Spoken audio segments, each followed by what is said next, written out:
My name is Isabella. I am 25 years old. I live in Miami. I work as a painter. I paint small things for shops. Sometimes I paint flowers on walls. Sometimes I paint signs or pictures for windows. It is not easy. The money is small. I live alone. I have no family now. My parents passed away many years ago. I have no brothers. I have no sisters. I have no one. I rent a small room. It is clean, but very small. I have one bed, one chair, and one table. I have a small fan for hot days. I eat simple food, rice, bread, and soup. I do not eat out. I do not buy new clothes. I try to save every dollar. Sometimes I skip dinner. Sometimes I cry at night. But I wake up each morning and work. That is my life. Just work, sleep, and try again. One rainy morning, I painted a window at a small cafe. My shirt was wet. My hands were cold. I was almost finished when a man came inside. He had gray hair and a long coat. He looked about 60. He walked slowly. He sat at a table near the door and watched the rain. Then he looked at me. I looked away. When I finished painting, I cleaned my brushes. The man stood up and walked to me. He smiled. It was a soft, kind smile.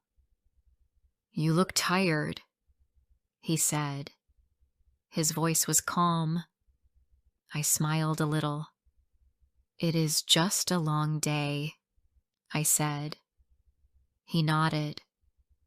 "You work very hard," he said. Then he walked away.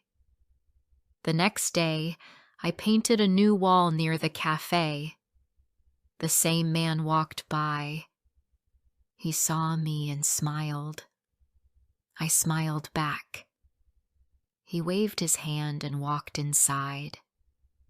Later, he came out and gave me a small cup of tea. "It's warm," he said. "You can drink it." I thanked him. He smiled again and walked away. I drank the tea. It was sweet and soft. I felt strange. No one gave me tea before. Not like that. The next day he came again. He brought me bread with the tea. "You need to eat," he said. I felt shy. "Thank you," I said. I did not know what else to say. His name was Edward. He came every day. He always smiled. He always brought tea or bread. Sometimes he brought flowers, small flowers from his garden. He never asked questions. He never made me feel afraid. He just talked kindly. I started waiting for him. I looked at the cafe door many times. When he came, my heart felt warm. I was not sure why. He was much older. He looked like my father could have looked, but he was gentle. I liked his voice. I liked his eyes. They were not cold. They were soft. One day, he sat with me on a bench near the cafe. He looked serious. "Isabella," he said, "I want to talk." I looked at him. My hands felt cold. "You live alone," He said, "You have no family. You work hard every day. Life is hard for you." I looked down. I did not speak. "I want to help you," he said. I looked at him again. "Why?" I asked. He smiled a little. "Because I care," he said. "And I see you." He stood up. "Please, think about what I said," he said. Then he left. That night, I sat in my room. I looked at my small table. I looked at the wall. I thought about his words. No one said they cared about me before. No one looked at me like that. What did he mean? The next day, I was working again. He came and gave me a letter. He did not say much. "Please read this," he said. "Then think." He smiled and left. I held the letter in my hand for a long time. I did not open it right away. I was scared. My heart beat fast. What was in the letter? Later that night, I sat on my bed and opened it. The paper was small and clean. His handwriting was careful. The letter said he wanted to help me. He said he could pay for my rent. He could help with food and work. He said he would not ask for anything, but he wanted something too. He said he wanted marriage. My hands started to shake. Marriage? I could not sleep. I sat by the window. The rain fell again outside. My heart felt heavy. Was he serious? Was this real? I had no family. I had no help. Life was hard every day. My job was small. My money was never enough. And now, someone wanted to marry me. Someone wanted to help me. But was this right? I thought about his face, his kind voice, the way he gave me tea, the way he smiled. He never asked for anything before. He was always respectful. But marriage? Was this love? Or just help? The next morning, I did not work. I stayed in my room. I read the letter again. I walked around the small space again and again. My feet were cold. My head was full of thoughts. That afternoon, he came again. He stood outside the door of the cafe. It was raining again. His coat was wet, but his smile was the same. I walked to him. I held the letter in my hand. "I read it," I said. My voice was quiet. He waited. I looked at his face. I looked at the street. "I will marry you," I said. He did not move. Then he smiled. His eyes were soft. "Thank you, Isabella," he said. Truly, there was no hug, no kiss, no celebration, just two people in the rain, just two hearts trying to understand. He said we could marry next month. A small wedding, no party, just a paper, a ring, and a promise. That night, I sat on my bed again. I looked at my hands. They felt warm and cold at the same time. I asked myself again and again, did I do the right thing? Would I be safe? Would I be sorry? The rain fell harder. I listened to the sound. It was soft and strong. I whispered to myself, "Time will tell." The next morning, I started painting again. My hands moved, but my heart was full of thoughts. A new life was coming. A strange life. Maybe a better one. Maybe not. But I said yes. Before I share the rest of my story, I need to know, where are you listening from? Knowing someone hears me, understands me, gives me strength. The days passed slowly. Edward did not come every day now. He said he wanted to give me time and space. I kept working. I painted shop windows and cafe walls. I tried to keep my mind busy, but the letters stayed in my bag. His words stayed in my head. I thought about the wedding. I thought about his offer. It still felt strange, but I had said yes. One morning, Edward came to see me again.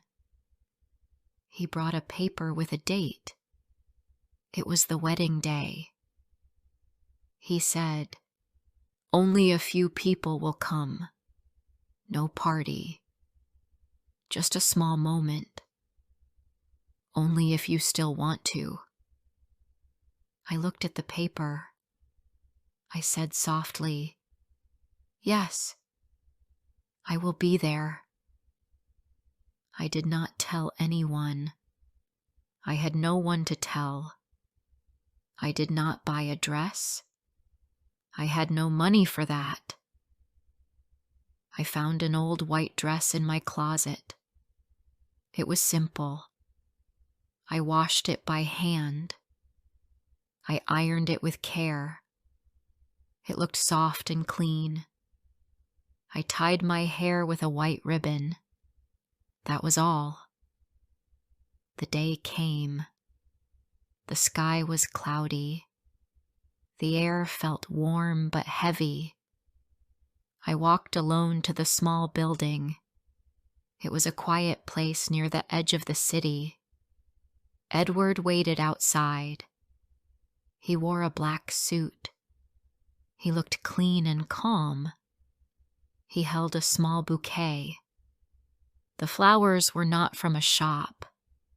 They were from his garden. "Hello," he said. "You look nice."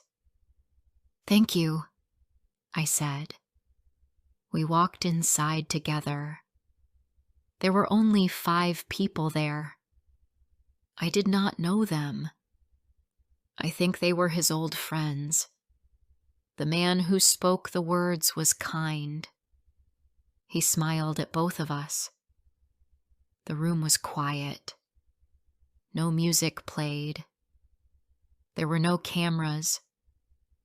Only our hands, our eyes, and 2 simple rings.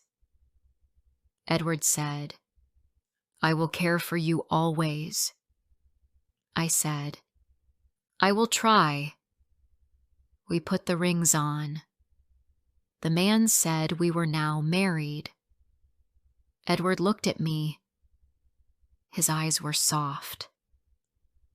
"Let's go home," he said. We left the building. No one clapped. No one cheered. I did not mind.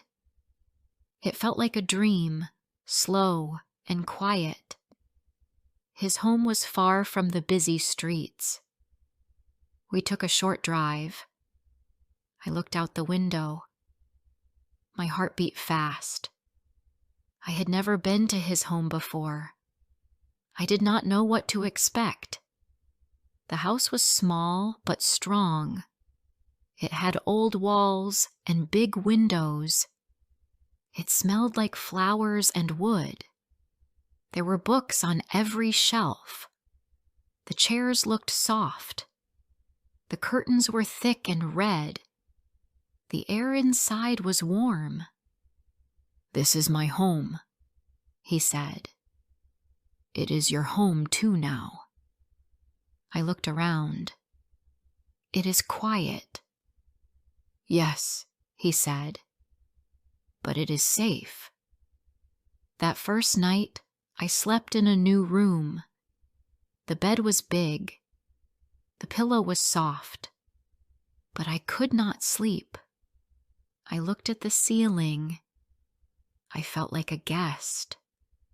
I was not afraid, but I was not calm either.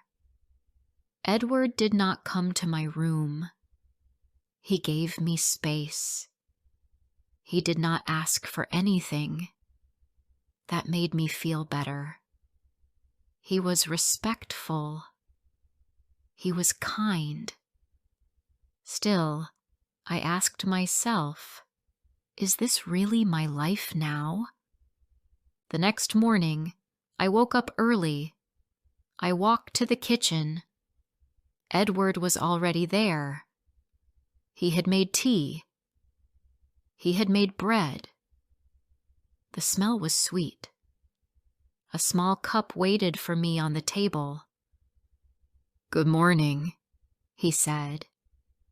"Good morning," I said. We ate in silence, but it was not a cold silence. It was soft, like quiet music. Every day was the same. He made tea. I helped in the kitchen. He worked in the garden. I watched him from the window. He hummed small songs. He looked happy. One rainy afternoon, he came inside with a box. "For you," he said. "Books." I opened the box. Inside were storybooks. They had simple titles and warm covers. "Thank you," I said. I smiled a little. We started talking more. I asked him about his garden. He told me about the flowers. I asked him about his past. He spoke softly. He said he had no wife before. He had no children. He once worked in a bookshop. Now, he liked to grow herbs and read. I listened to his stories. They were not big stories. No adventures, no travel, but they were kind stories. His voice was nice.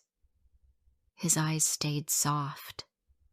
One evening after dinner, he poured me more tea. "I'm glad you're here," he said. I looked at him. I felt something new in my chest. Not fear, not duty, just warmth. I said, "Thank you." The next morning, the sun came through the windows. I woke up and smiled. Just a little smile. I walked to the kitchen. He was baking again. He saw me and said, "Try this one." The bread was warm. I took a bite. It tasted sweet and soft. That day, he showed me the garden. Flowers were blooming. The herbs smelled fresh. "Nature teaches patience," he said. I liked that. We sat outside for a long time. We talked about books. We talked about simple things.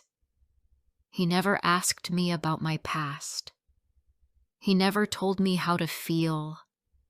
He just listened. He just smiled. That touched me. I started to see him not just as an old man.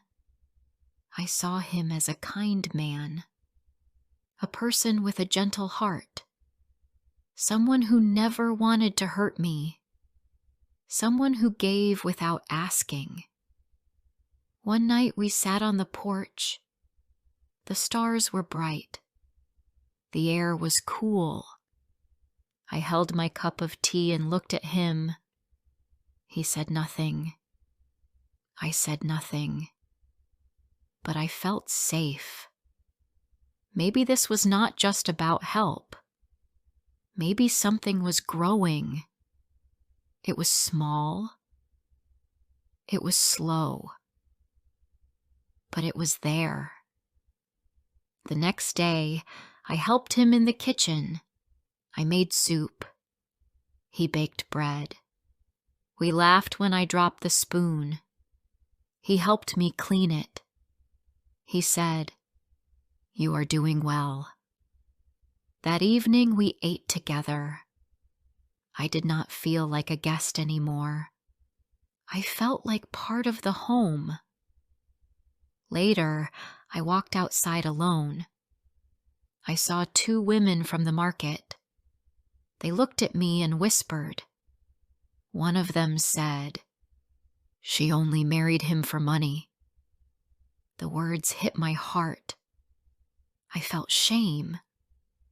I walked back home quickly. Edward saw my face. He touched my hand. "Words mean nothing," he said. "I know who you are." I did not cry, but my eyes were wet. That night I asked him, "Why did you help me?" He looked at the stars. "Because you needed kindness," he said. I felt something move inside me. I had never heard that before. Not like that. Not for me. The next morning, I woke up early. I made tea. I brought it to him. "Thank you," he said. That time, I smiled first. Weeks passed. The days were calm. We shared stories, tea, and small meals. We worked side by side. We said few words, but they were true. I noticed his eyes more. I noticed how he looked at me. Not with need, not with power, but with care. I started to feel something. I didn't want to run. I didn't want to hide. I wanted to stay. I was not sure if this was love, but it was more than help, more than duty. It felt real. One morning, Edward left early. He said he needed to go to the city. I stayed home. I drank tea alone. I looked at the books he gave me. The house felt quiet, more quiet than usual. I waited by the window. I looked at the garden. I listened to the wind. I missed him. When he returned in the evening, he brought small flowers. "Just for you," he said. My heart beat a little faster. I took the flowers and smiled. "Thank you," I said. That night, I sat by the window. I touched the necklace he gave me. It was small, not expensive, but it was the first gift I wore because I wanted to, not because I had to. Later that evening, he made tea and sat across from me. "You seem happier these days," he said. I looked at him and nodded. "Yes, I think I am." I didn't say more, but I felt it in my heart. Not fear, not pain, but peace. I didn't feel alone. I didn't feel lost. Each day felt softer. We worked in the garden. We baked bread together. I painted a small corner of the kitchen. He said it looked beautiful. I smiled more. He noticed. He said my eyes looked brighter. I felt stronger inside. Then the season changed. The air became cooler. The sky was clear. The flowers in the garden opened. The rooms in the house felt warm. Edward and I sat by the fire one evening. He looked at me. His eyes were gentle. He reached for my hand. "Are you happy, Isabella?" he asked. I looked at him for a long time. Then I said, "I married for money, but now I stay because I want to." He touched my face gently. I leaned closer. Our lips met for the first time. It was not fast. It was soft and warm. Not for gold. Not for need. It was for love. That night we sat quietly. He held my hand. My heart felt light. I whispered, "I once doubted this. Now I feel everything." He kissed my forehead. "So do I," he said. The days that followed were slow and calm, but everything felt new. We laughed more. We cooked new things. We walked outside often. We watched birds and clouds. We talked about nothing and everything. One day, I walked into town alone. I went to the market. I bought fruit and flour. I smiled at people. They smiled back. I didn't feel small. I didn't feel ashamed. I felt like someone knew. Then I heard two women behind me. They were whispering again. "She only did it for the money," one said. "It's not real." I felt their words hit my back. But this time, I didn't walk away fast. I stood still. I turned and looked at them. I didn't say anything, but I looked into their eyes. Then I walked away slowly. My head was high. I was not their story. That evening, I told Edward what happened. He listened. He said, "People talk when they do not know the truth. But we know. That's enough." I nodded. I believed him, and I believed in us. We kept living. Simple, small days.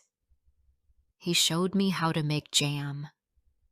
I showed him how to paint tiny flowers on the wall near the table. We made a small bench for the garden. We sat there many afternoons, hands close, hearts open. One morning, I brought him tea again. He took my hand and kissed it. "Thank you, Isabella," he said. "You are light in this house." I looked at him and said, "So are you." Later, he became sick for 2 days. I took care of him. I made soup. I changed the cloth on his head. I read to him. When he slept, I sat near him. I watched his face. I felt scared, but I also felt sure. I did not want to lose him. When he felt better, he smiled and said, "You stayed." I said, "Of course I did." Then I whispered, "I love you." It was the first time I said it out loud. He looked at me with tears in his eyes. I love you too. The next day, I painted a new picture. It was of our garden. Flowers, a bench, and 2 cups of tea. I gave it to him. He hung it near the front door. We will see this every day, he said. Seasons passed. Our love grew like the garden, not fast, not loud, but deep and steady. I did not feel poor. I did not feel lost. I felt loved. I felt strong. One afternoon, I sat with him on the porch. I held his hand. We looked at the sky. He said, "You saved me." I said, "No, you saved me." He smiled. Maybe we saved each other. And I knew it was true. If this story touched your heart, don't forget to like, comment, and share. More emotional and inspiring stories are coming soon.